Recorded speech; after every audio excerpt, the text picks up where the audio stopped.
ফিরাউনের 1 নম্বর দোষ ছিল, তিনি বলেছিল আমি রব, আমি খোদা। তাল গাছকে আম গাছ বানাইছে, আম গাছকে তাল গাছ, নিজের মতো করে আইন। কিন্তু আইন চলবে কার? আলা লাহুল খালক ওয়াল আমর, সৃষ্টি যার, আইন চলবে। জয় বলেন, সৃষ্টি যার, আইন চলবে। ইনিল হুকমু ইল্লা লিল্লাহ, ক্ষমতার উৎস জনগণ নয়, ক্ষমতার উৎস কে? সরকারি ভাবে আইন দেওয়া হয়েছে, ক্ষমতার উৎস কিন্তু জনগণ, ঠিক কিনা? কিন্তু ক্ষমতার আসল উৎস হচ্ছে কে? তুমি বলেন, এ জমিন কার? আসমান কার? ক্ষমতা চলবে কার? আইন চলবে কার? কোরআন দিয়ে, ঠিক আছে? এজন্য ফিরাউন বিদ্রোহ সৃষ্টি করলো। ঠিক লেডি ফিরাউন একই কাজ করলো। যারা ইসলামের সঠিক কথা বলে, হক কথা বলে, তখন তাদেরকে জেল দেয়, তাদেরকে মারে, তাদেরকে হত্যা করে, তাদেরকে ফাঁসি দেয়। ক্ষমতায় টিকে থাকার জন্য এই কাজগুলো করে। কথা মিল হচ্ছে কি হচ্ছে না ভাই? হচ্ছে কি হচ্ছে না? একই কাজ করেছে ফিরাউনও তাই।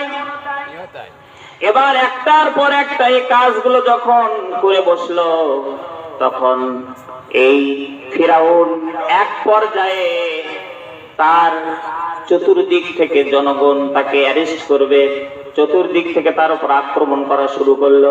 হামান বলল, ভাই এইভাবে টিকে থাকতে পারবি না, কারণ বনি ইসরাইল এমন একটা শক্তিশালী দল।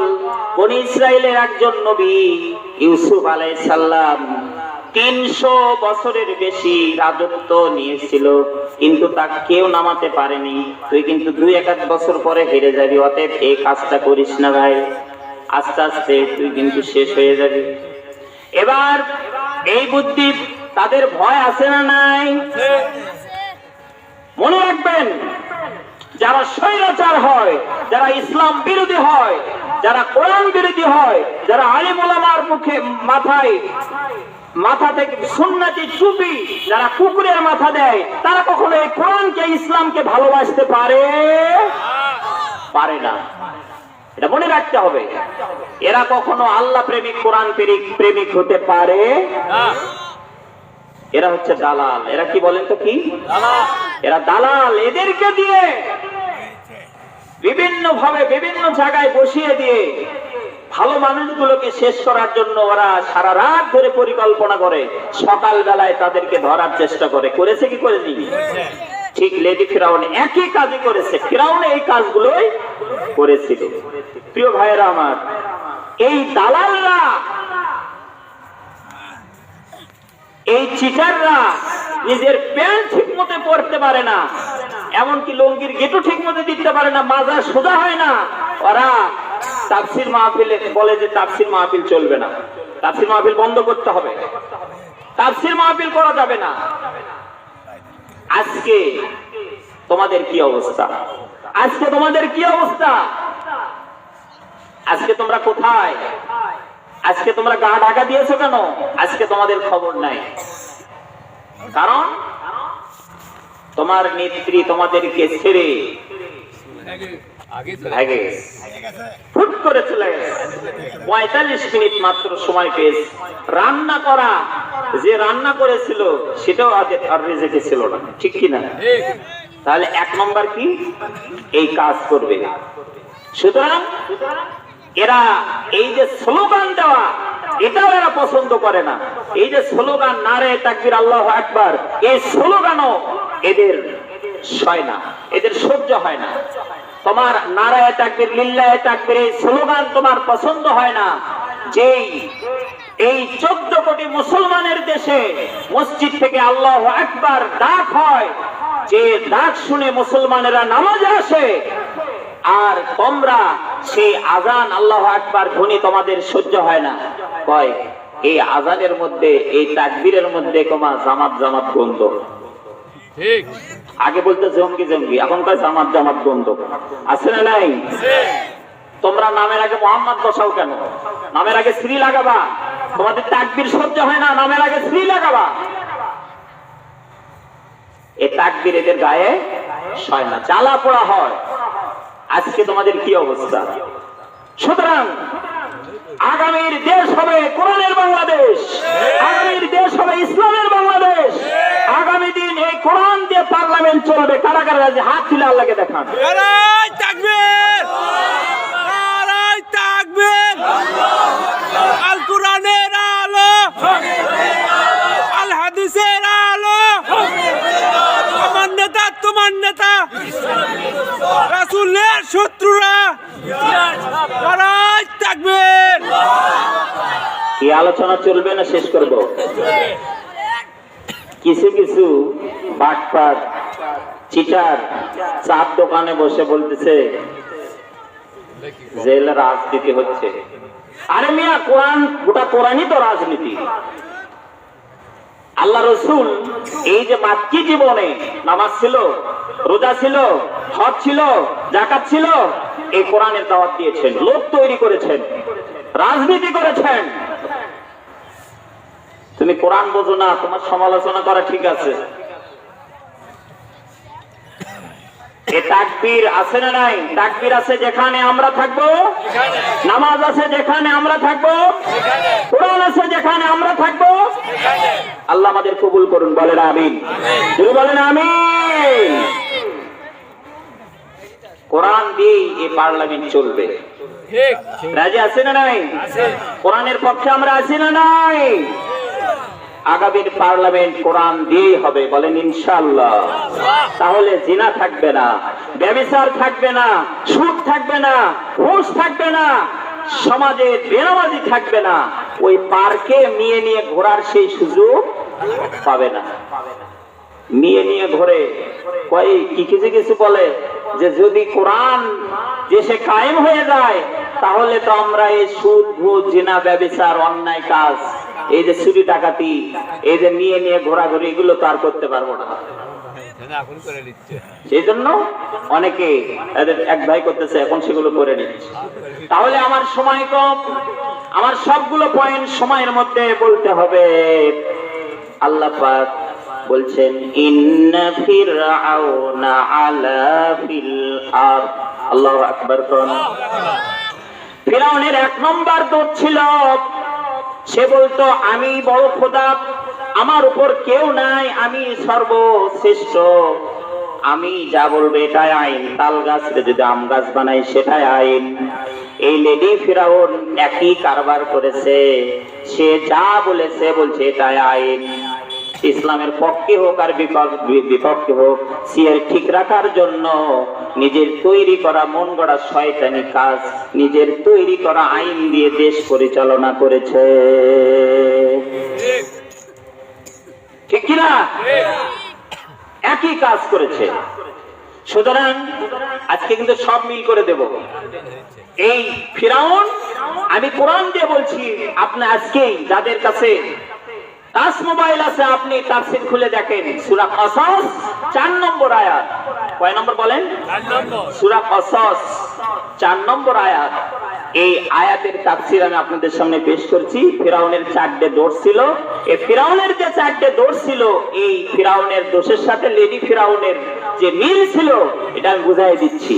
এজন্য আসুন আমরা কোরআনের দিকে চলে আসি, তওবা করে ফিরে আসুন। প্রিয় বন্ধুগণ আমার, প্রিয় ভাইয়েরা আমার, খেয়াল করেন, কোরআনের পাখি আল্লামা দিলওয়ার হোসেন সাইদি হুজুর, তিনি কোরআনের হক কথা বলেছেন। তাকে প্রায় 13টি বছর জেলখানায় কারাবন্দী রাখার পরে এত নির্যাতন, একের পর এক তাকে কষ্ট দেওয়ার পরে শেষ পর্যায়ে তাকে একটা হাসপাতালে ভুল একটা ইনজেকশন দিয়ে দুনিয়া থেকে বিদায় করে দিয়েছে। ঠিক কিনা বলেন? একটার পর একটা আলেম ওলামা ভালো মানুষকে, যেই ছেলে সমাজের মধ্যে সবচেয়ে ভালো মানের, যেই ছেলে 5 ওয়াক্ত নামাজ পড়ে, কোরআন পড়ে, যেই ছেলে সমাজে কোরআনের দাওয়াত দেয়, এই ছেলেটাকে টার্গেট করে একটার পর এক রাত্রে ধরা শুরু করছিল। এই লেডি ফিরাউন একই কাজই করেছে। বলে ঠিক কিনা? ধরে ধরে জেলখানায়। এরা যদি সমাজে প্রতিষ্ঠিত হয়ে যায় তাহলে তো আমার চেয়ার থাকবে না, আমার চেয়ার থাকবে না। একই চিন্তা ছিল। প্রিয় ভাইয়েরা আমার, এজন্য আল্লাহ রাব্বুল আলামিন সূরা আল ইমরানের 22 নং আয়াতে বলেছেন উলাইকাল্লাযীনা হাবিতাত আ'মালুহুম ফিদ দুনিয়া ওয়াল আখিরাহ ওয়া মা লাহুম মিন নাসিরিন।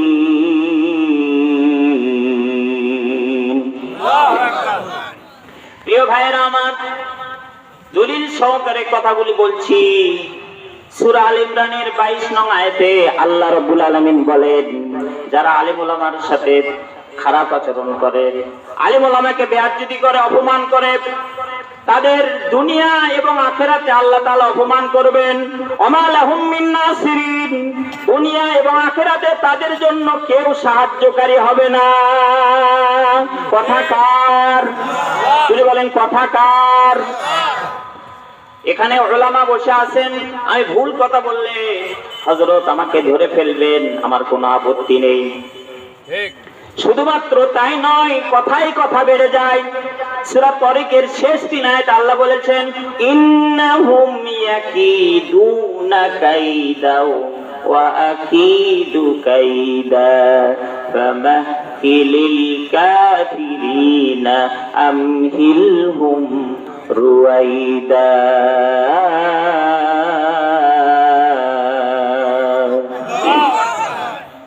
তোমরা যে কায়দায় আলেম ওলামাকে, ভালো মানুষদেরকে বেয়াজ্জতি করো, আমি আল্লাহ তাআলা আরো বেশি কায়দায়, বড় কায়দায় তোমাদেরকে দুনিয়া আখিরাতে বেয়াজ্জতি করব ঘোষণাকার। তাই করেছে কি করে নাই? করেছে কি করে নাই? আল্লামা সাঈদী হুজুর বলে গিয়েছিলেন, যারা ওলি হয়, আল্লাহর ওলি হয়, তারা যে কথাগুলি বলে, এগুলো কারামত। আগেই কিছুটা বুঝতে পারেন, মনের খবর আল্লাহ জানে, কিন্তু আগে থেকে কিছু বুঝতে পারেন, আল্লাহ সে বোঝার শক্তি দেন। আল্লাহু আকবার কোন। বলেছে সময় আসবে এমন, পালানোর জন্য ইন্দুরের গর্ত পাবে না। হয়েছে কি হয় নাই? আরেকটা কথা বলেছিলেন, আরো কয়েকটি কথা বলেছিলেন। তিনি আরো বলেছিলেন, আমরা আছি গাছের গোড়ায়, তোমরা আছো আগায়। গাছের গোড়া আসছি, ঢাকুনি দিব, মামু বাড়ি দিল্লি গিয়ে পড়বে। পড়ছে কি পড়ে নাই? উনি কি আগে থেকে দেখেছে? কিন্তু ওনার মন এটা বলেছে, কথার সাথে কাজের মিল হয়ে গেছে। আল্লাহু আকবার কোন। বলবেন আল্লাহু আকবার। ফিরআউনের 1 নম্বর দোষ ছিল, তিনি জমিনের মধ্যে বিপর্যয় সৃষ্টি করেছে, বলেছে আমি রব, আমি যা বলবো এটাই আইন। তিনি বিদ্রোহ করেছে। ইন্না ফিরআউনা আলা ফিল আরদ। 2 নম্বর দোষ ছিল সময় কম। এক একটার ব্যাখ্যা করতে অনেক সময়ের প্রয়োজন, যেহেতু আমার সময় কম, সবগুলো পয়েন্ট বলতে হবে। 2 নম্বর দোষ ছিল ওয়াজআলা আহলাহা শিয়াআন ইয়াস্তাদঈফু। আল্লাহু আকবার কোন। 2 নম্বর দোষ ছিল তারা দলে দলে বিভক্ত করে দিয়েছে, এক জায়গায় রাখে নাই। কারণ ঝাঁটা চেনেন কি? ঝাঁটা আপনার ঝাঁটা চেনেন? ঝাঁটার কাঠিগুলো এক জায়গায় থাকে। কয় জায়গায় থাকে ভাই? এক জায়গায় থাকে। তাহলে অপরিষ্কার ময়লা যদি থাকে, ঝাঁটা দিয়ে যদি ঝাড়ু দেওয়া হয়, সবগুলো একবারই চলে যাবে। ঠিক কিনা বলেন? তাহলে ওদের ফিরআউনের সেই কর্মী বাহিনী, চেলাচামুন্ড সব জায়গায় যে এক জায়গায় থাকে, সব একবারে যদি শেষ হয়, তাহলে আর ক্ষমতা ঠিক থাকবে না। এই জন্য বিভিন্ন জায়গায় দলে দলে বিভক্ত করে দিলেন। ঠিক তেমনই লেডি ফিরআউন একই কাজ করেছে। ঠিক কিনা? বিভিন্ন জায়গায় ওদের লোক ছিল। যদি কেউ কোরআনের ইসলামের হক কথা বলতো, তাহলে তাকে তার উপর নির্যাতন চালাইছে। ঠিক কিনা? নির্যাতন চালাইছে, অত্যাচার চালাইছে। বলে তোমরা বিভিন্ন জায়গায় সিটে সিটে হয়ে থাকো, কেউ যাতে নারায়ে তাকবীর আল্লাহু আকবার কোরআনের হক কথা বলতে না পারে। কারণ আমার সিএর ঠিক থাকা লাগবে, আমার সিএর থাকা লাগবে। ওই যে একটা গল্প আছে ভাই, গল্পটা এরকম, এক হিন্দু, এক মুসলমান আর এক খ্রিস্টান। আপনারা তো আখির গল্প শুনেছেন। তো এখন দেখবেন যে একটা দলের উপরই অত্যাচার হয়েছে, অন্যরা বলছে যে দোষ না করলে এমনি এরকম হয়, এরকম বলছে। কিন্তু বলেনি বলেছে। তো তিনজন, তো এখন মালিক উপস্থিত, বলছে যে ও তো আমার জাতি ভাই মুসলমান, ও কুশর, কুশর আপনারা কি বলেন, কুশর বলেন না, কুশর, ও খাবে তো অসুবিধে কি, আর ও হিন্দু, ও আমার এলাকারই জাতি ভাই, না হলো আমার তো এলাকা, ও খালো, তুই খ্রিস্টান তুই খালু কেন, ও একটু মানে কৌশল অবলম্বন করলো। তো এবার খ্রিস্টানের উপর আক্রমণ, তো খ্রিস্টান মারিয়ে পিটিয়ে শেষ করে দিল, তাহলে একজন কমে গেল। এবার মালিক চিন্তা করলো একজন তো শেষ, এবার আমি আর মুসলমান আমার জাতি ভাই অক সাথে নেব, অক সাথে নিচ্ছে, সাথে নিয়ে এবার হিন্দু বলছে তুই আমার হিন্দু, তুই তো আমার জাতের লয়, এবার অক শেষ করো, তাহলে থাকলো দুইজন, ঠিক কিনা, ওরা সব খায় শেষ করে। তো এরকম সমাজে এরকম অবস্থা হয়েছে। এক সময় জামাত ইসলামের ওপর যখন অত্যাচার নির্যাতন চলছিল, অন্যান্য ইসলামী দল কি সুন্দর করে সমালোচনা, দোষ না থাকলে এমনি অত্যাচার হয়, যখন ওদেরকেও একটার পর একটা ধরা শুরু করলো, তখন বলতেছে না বারে ঠিকই আছে, আচ্ছা এখন বলতেছে ঠিকই আছে, বলে ঠিক কিনা, বলে ঠিক কিনা, এই হলো অবস্থা। সুতরাং 2 নম্বর দোষ ছিল ফিরাউনের, ফিরাউনের 2 নম্বর দোষ ছিল তারা বিভিন্ন জায়গায় দলে দলে বিভক্ত করেছে। এই লেডি ফিরাউন একই কাজ করেছে, বিভিন্ন জায়গায় দলে দলে বিভক্ত করে দিয়েছে, যাতে ইসলামের হক কথা সত্য কথা না বলতে পারে, বলেন ঠিক কিনা। এদের কাজ হলো কোরআন বন্ধ করে দেওয়া। আল্লাহ তাআলা বলেন وقال الذين كفروا لا تسمعوا لهذا القرآن والغوا فيه لعلكم تغلبون। ওই যে আবু জেহেল কোরআন শোনা বন্ধ করবে, হয় না, সংক্ষেপে বলছি। এবার কাফেরেরা একে একে সবাই মিলে সিদ্ধান্ত নিল যে কোরআন শুনতে দেওয়া যাবে না, বলেন লা তাসমাউ লিহাযাল কোরআন, কোরআন শুনতে দেওয়া যাবে না। ও ঘটনা তো আপনারা জানেনই, শুধু স্মরণ করে দিচ্ছি। শুধু কোরআন শোনা বন্ধ করলে হবে না, যেখানে কোরআনের আলোচনা হবে, কোরআনের তাফসীর হবে, সেখানে কোরআনের আলোচনা যাতে কেউ শুনতে না পারে, কেউ যাতে কোরআনের আলোচনা করতে না পারে, সেখানে হট্টগোল মারামারি সৃষ্টি করে দাও। এই লেডি ফিরাউন একই কাজ করেছে, তাফসীর মাহফিল করার জন্য অনুমতি নেওয়া লাগতো, লেগেছে কিনা, যাত্রা হোক, গান হোক, বাজনা হোক, সেগুলোর অনুমতি লাগে না। এই কোরআনের আলোচনা করার জন্য, তাফসীর করার জন্য পারমিশন নেওয়ার জন্য ডিসি অফিসে যেতে হয়, লেগেছে কিনা বলেন। এখন তোমরা কোথায়? তাহলে ফিরাউনের 2 নম্বর দোষ ছিল কি বলেন, দলে দলে বিভক্ত করে দিয়েছে।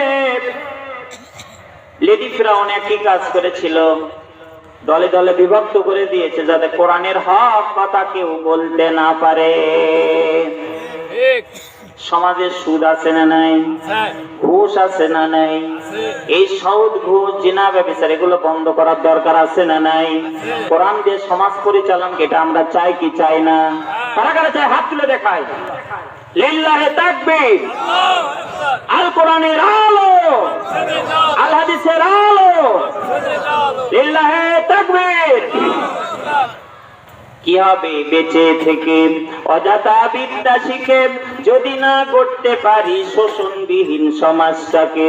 কি হবে বেঁচে থেকে, কি হবে বেঁচে থেকে, ঠিক কি হবে লেখালেখি কলমবাজির এই মোহরাত, যদি না যায় এই সমাজের আসল চিত্র তুলে ধরাম, ঠিক কি হবে লেখালেখি কলমবাজির এই মোহরাম, যদি না যায় এই সমাজের আসল চিত্র তুলে ধরাম। সুদ আর ঘুষের বলে কলমটা উল্টো চলে, সুদ আর ঘুষের বলে কলমটা উল্টো চলে। কি হবে রুখা তাতে দুর্নীতিতে, কি হবে বেঁচে থেকে, বলেন কি হবে বেঁচে থেকে অযথা বিদ্যা শিখে, যদি না করতে পারি শোষণবিহীন সমাজটাকে? কি হবে বেঁচে থেকে? কিভাবে কিতাবপত্রে তালিম দিয়ে মাদ্রাসাতে যদি হয় নিষিদ্ধ আজ কোরআন হাদিস আদালতে, ঠিক? কিভাবে কিতাবপত্রে তালিম দিয়ে মাদ্রাসাতে যদি হয় নিষিদ্ধ আজ কোরআন হাদিস আদালতে। লিল্লাহে তাকবীর, লিল্লাহে তাকবীর। দ্বিতীয় বক্তার আগমন, দ্বিতীয় বক্তার আগমন, দ্বিতীয় বক্তার আগমন তাফসীর মাহফিলের পক্ষ থেকে লিল্লাহে তাকবীর।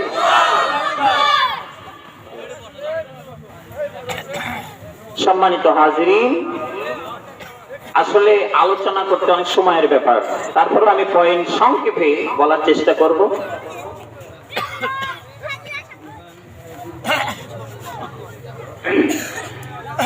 যা হোক, মেহমান এসেছেন, আমার আলোচনা দীর্ঘ করা ঠিক হবে না, সংক্ষেপে আমি দুইটা পয়েন্ট বলার চেষ্টা করছি। 3 নম্বর যে গুণ ছিল ফিরাউনের, সেটা হলো ইস্তাদঈফু তাইফাতাম মিনহুম। বলেন আচ্ছা, আল্লাহু আকবার। আমি 5 মিনিটের মধ্যে ইনশাআল্লাহ শেষ করব। পরবর্তীতে কোন মাহফিলে আপনাদেরকে বিস্তারিত আলোচনা শোনাবো ইনশাআল্লাহ। তো 3 নম্বর যে গুণ ছিল ইস্তাদঈফু তাইফাতাম মিনহুম। আল্লাহু আকবার কোন। ফিরাউনের 3 নম্বর যে খারাপ গুণ ছিল সেটা হলো যে অনেকগুলো দল ছিল, বাংলাদেশে অনেকগুলো দল আছে না নাই? তার মধ্যে একটা দলের উপর অত্যাচার করেছে। কয়টা দল? একটা দল। সে দল হলো বনি ইসরাইল। কি বলেন তো? এটা ছিল শক্তিশালী একটি দল। যে বনি ইসরাইল সম্প্রদায়ের মধ্যে এমন একজন নেতা ছিল, এমন একজন নবী ছিল, হযরত ইউসুফ আলাইহিস সালাম 300 বছরের বেশি রাজত্ব চালিয়েছেন। আল্লাহু আকবার কোন। ফিরাউন একদিন স্বপ্ন দেখেছে। ফিরাউন কি দেখেছে বলেন তো? স্বপ্ন দেখেছে যে আমার দলবল যারা আছে তাদের উপর আগুন দিয়ে পুড়িয়ে ছাই হয়ে যাচ্ছে, আর বনি ইসরাইলদের উপর আলোয় আলোকিত হয়ে যাচ্ছে। এবার জ্যোতিষীর কাছে চলে গেছে ফিরাউন। জ্যোতিষীর কাছে যখন চলে গেল, যা বলছে যে ভাই অবস্থা তো খারাপ, আমি এই স্বপ্নে দেখলাম। এবার জ্যোতিষী বলছেন, নেতাজি কি স্বপ্নর তাবির একটু বলে দেন। এবার সঙ্গে সঙ্গে জ্যোতিষী বলছে, যদি এই কথা বলি তোমার খাওয়া দাওয়া, ঘুম, পেশাব পায়খানা সব তো বন্ধ হয়ে যাবে। কি হয়ে যাবে? বন্ধ হয়ে যাবে। এবার তারপরেও বলছে, হ্যাঁ তারপরও বলে দেন স্বপ্নের তাবিরটা কি। এবার স্বপ্নের তাবির তাকে উপস্থাপন করে বলছে, স্বপ্নটা এরকম, বনি ইসরাইলের মধ্যে এমন একজন নবী আসবে, এমন একজন ছেলে আসবে, যেই ছেলে তোমার রাজত্ব ক্ষমতা সব কেড়ে নিবে। তিনি হলেন হযরতে মুসা আলাইহিস সালাম। আল্লাহু আকবার কোন। আমি সংক্ষেপে বলছি যেহেতু সময় কম। সুতরাং ইমাম তাইমে এই কথাই বলেছেন যে এমন একটি দলে দলভুক্ত হয়ে যাও। ইমাম তাইমিয়া রাহিমাহুল্লাহ তিনি এই কথা ব্যাখ্যা করে বলেছেন, তাফসীরে এই কথা সুন্দরভাবে এসেছে এবং তিনি একটা কিতাবে এভাবে বলেছেন, ইমাম তাইমিয়া রাহিমাহুল্লাহ যেই দলের উপর সবচেয়ে যেই ইসলামী দলের উপর অত্যাচার, নির্যাতন, জুলুম বেশি হবে, সেই দলটাই হলো সঠিক ইসলামী দল। সেই দলটাই কি দল? সঠিক ইসলামী দল। এবং এই দলের মাধ্যমেই কোরআনের রাজ কায়েম হবে ইনশাআল্লাহ। 3 নম্বর খারাপ গুণ ছিল এই অবস্থা। আপনারা বুঝে নেন, ইশারায় বুঝে নিতে হবে কি বুঝাতে চাচ্ছি। জ্ঞানী যারা বোঝে তারা শুধু ইশারায়। আর 3 মিনিট সময়, আমি 3 মিনিটের মধ্যে শেষ করবো ইনশাআল্লাহ। 4 নম্বর খারাপ গুণ, ইযাববিহু আবনাআহুম ওয়া ইয়াস্তাহয়ী নিসাআহুম। আল্লাহু আকবার। ফিরাউন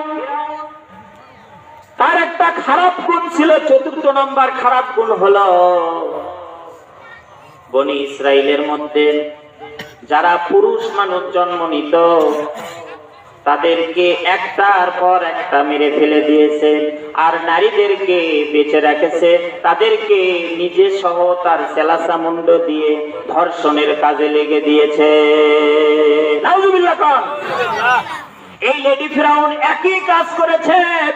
এই সোনার ছেলেরা কোরআন পড়তো, ইসলামী সাহিত্য পড়তো, 5 ওয়াক্ত নামাজ জামাতে পড়তো, যারা আগামী দিনের ভবিষ্যৎ ছিল, যাদের মাধ্যমে আগামী দিন ভবিষ্যৎ হবে, কোরআন দিয়ে সমাজ প্রতিষ্ঠিত হবে, তাদেরকে একটার পর একটা নির্যাতন করে হত্যা করে ফাঁসি দিয়ে, আলেম ওলামাকে ফাঁসি দিয়ে দুনিয়া থেকে বিদায় করে দিয়েছে। মিলছে কিনা? মিলছে কিনা? ফারায়েজ একটার পর একটা মিল হয়ে যাবে। এরপরে ফিরাউন যেমন নিজে সহ জুলুম নির্যাতন মেয়েদের উপর অত্যাচার করেছে, জিনা করেছে, ধর্ষণ করেছে তার সেলা সামন্ত দিয়ে, এই লেডি ফিরাউন তার কর্মী বাহিনী দিয়ে জিনা ব্যভিচারে লিপ্ত হয়েছে। মানিক নামে একজন সেঞ্চুরি করে মিষ্টি খাওয়ায় দিয়েছে, আর তাদেরকে ভার্সিটিতে একজন শিক্ষক হিসেবে নিয়োগ দেওয়া হয়। আজকে তোমরা কোথায়? আজকে তোমরা কোথায়? আজকে তোমাদের তো খবর নাই। সুতরাং আমি বিস্তারিত আর কথা বলতে পারলাম না। সুতরাং ফিরাউনকে যেমন আল্লাহ তাআলা চুপড়ায়া দুনিয়া থেকে বিদায় করে দিয়েছে, ঠিক তেমন এই লেডি ফিরাউনকে বেইজ্জতি করে দেশ থেকে আল্লাহ তাআলা বিদায় করে দিয়েছে। ক্ষমতা কার? আল্লাহ। সম্মান দেওয়ার মালিক কে? বেইজ্জতি করার মালিক কে? কত ইজ্জু মান তাশা কত যিল্লু মান তাশা বিয়াদিকাল খায়র ইন্নাকা আলা কুল্লি শাইইন কাদির। আল্লাহ তাআলা যাকে ইচ্ছা সম্মান দেন, যাকে ইচ্ছা বেইজ্জতি করেন। এই ক্ষমতা কার? বলেন কার? ইন্নাহু কানা মিনাল মুফসিদিন। নিশ্চয় তিনি ছিলেন তিনি একজন ফাসাদ সৃষ্টিকারীদের মধ্যে একজন। এই 4টে খারাপ গুণ ছিল ফিরাউনের। এই লেডি ফিরাউনের এই 4টেই ছিল। আল্লাহ তাআলা এভাবে বেইজ্জতি করে আল্লাহ তাআলা ইসলামের একটা প্রাথমিক বিজয় দিয়েছেন। কোরআন বলার পরিবেশ সৃষ্টি হয়েছে, কিন্তু কোরআন মানার পরিবেশ এখনো হয়নি।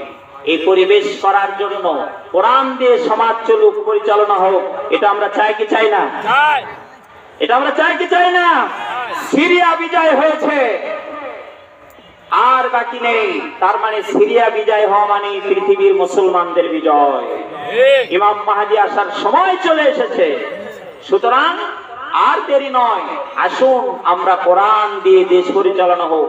কোরআনের পক্ষে, ইসলামের পক্ষে থাকতে রাজি আছি না নাই? আছি না নাই? কোরআন দিয়ে দেশ পরিচালনা হোক, এটা আমরা চাই। কারা কারা চাই? হাত তুলে আল্লাহকে দেখায়। লিল্লাহে তাকবীর। আল কোরআনের আলো, আল হাদিসের আলো, বিপ্লব, আমার নেতা তোমার নেতা। লিল্লাহে তাকবীর। আল্লাহ তাআলা, আমি সংক্ষিপ্তভাবে যে কথাগুলি বলেছি, আমি ফিরাউনের যে 4টে খারাপ গুণ এটা বোঝানোর চেষ্টা করেছি সংক্ষিপ্ত।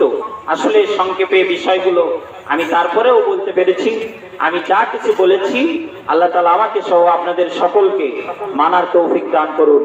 5 ওয়াক্ত নামাজ সহ আমরা যেন কোরআনের পক্ষের আন্দোলনের সৈনিক হতে পারি। আমরা যেন খালিদ বিন ওলীদের মতো আমরা যেন দিন প্রচারের জন্য, দিন কায়েমের জন্য সময় দিতে পারি, জানমাল আল্লাহর পথে দিতে পারি, সময় দিতে পারি। আল্লাহ তাআলা সেই তৌফিক দান করুন। বলেন আমিন। যদি বলেন আমিন। আমি ছোট্ট মানুষ হলেও 2009 সাল থেকে আল্লাহ তাআলা কোরআন দিয়ে কোরআনের কথা মঞ্চে বলা, আল্লাহ তাআলা যেন এই কোরআনের সঠিক কথাগুলো মানুষের সামনে উপস্থাপন করার তৌফিক দান করেন। এজন্য আল্লাহর রহমত এবং আপনাদের দোয়া প্রার্থী। আল্লাহ পাক আমাকে সহ সকলকে দ্বীনের জন্য কবুল করুন। ওয়া আখিরি দাওয়ানা আনিল হামদুলিল্লাহি রাব্বিল আলামিন। আসসালামু আলাইকুম ওয়া রাহমাতুল্লাহি ওয়া বারাকাতুহু। ওয়া আলাইকুম আসসালাম।